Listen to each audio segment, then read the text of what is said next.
I just finished my 5th-year apprentice. I started as an apprentice back in 1973, making $3 an hour. I'm starting my 2nd year in the apprenticeship program. My brother was actually an apprentice at the time. My experience in the apprenticeship program started when I was about 19 years old. I'll be just starting my 5th year in the NJATC program. I went through the apprenticeship from 1977 through 1981.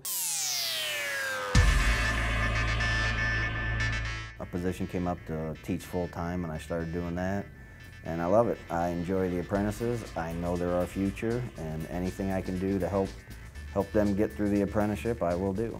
The teachers are fantastic. I mean, they help you get to wherever you need to get. If you're having trouble with something, they're right there. The program is definitely, it's tough, but it's very rewarding all the way through it. That's kind of the benefits of it. You're working at the same time you're getting classroom work too. The apprenticeship program is so good that, I think you can take that and you can go into so many fields. Once you're done, after the 5 years, you'll have a job no matter where you go in the country. If you end up moving, there's other locals throughout the whole country that you can sign the book and get a job that pays well. Well, the benefits of this, like this career field, I guess, in general, is that it's always going to be there. It's always, you're always going to need electricity, and it's not going to be able to be outsourced anywhere. Benefits are probably the one thing that really changed for the most part, because I'm not guessing whether or not I'm going to have health benefits, from one job to the next. I mean, with the union hall and everything, the apprenticeship program is like, once work's done at one place, you go back there and they send you to someplace else. And your benefits don't stop. I feel that the most important aspect of the apprenticeship program really is the hands-on training that you receive on the job. That's where you develop the real day-to-day job skills that you use.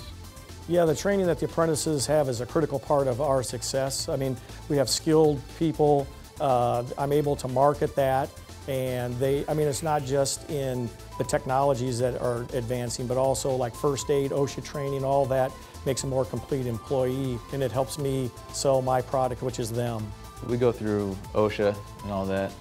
We have our 10-hour OSHA class and updates, and we get certified in CPR and basic first aid throughout our apprenticeship, and then there's always continuing education on all of that stuff too, even after you're done with the apprenticeship program.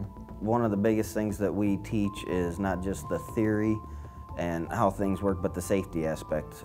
So if there's one thing that we can get through to the apprentices is how safe we need to be on the job site. And once you get that trade under your belt, there's nowhere you can't go.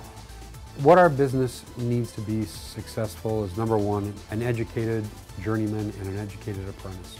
Today's apprentice is more educated than I was. They have more opportunities, but in fairness to the apprentice, they also have a lot more things to learn. Customers are demanding a higher level of trained, skilled craftsperson. So it's very, very important that people understand in the next generation, not just now, that competition is going to drive the market. And the only way we're going to stay competitive is by training our people. It's really interesting when you get them as a first year and you get to see that growth. And a lot of times when the confidence isn't there, but that's what, as instructors and journeyman wiremen, we're there to show them how to do it, give them the confidence. The more you do it, the more confident you become, the better you become. And that's why we try and, teach the apprentices right the first time.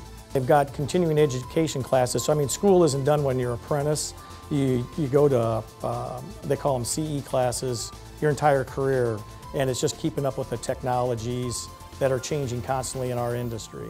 We're still going to have wiring, we're still going to have light fixtures, but there's a lot of plug-and-play light fixtures now. There's a lot of low-voltage lighting that doesn't require an electrician to put it in. So we have to keep on the cusp of technology, and we need to be there. We need to be able to go in and look at these things and make sure that we're there doing them. A lot of the changes I see in the trade itself, the different types of energy sources we're getting into with renewable energy, wind turbines, photovoltaic systems, and also smart buildings. The training that the IBEW apprenticeship gives them, I think, trains them to become the best electrical workers in the industry. Myself personally, we have the best trade out there because of the technology aspect and the fact that it is changing so rapidly. It's always challenging, so if you enjoy a challenge, this is the trade to get into. It really is. And like I said, I'm very proud of what we do.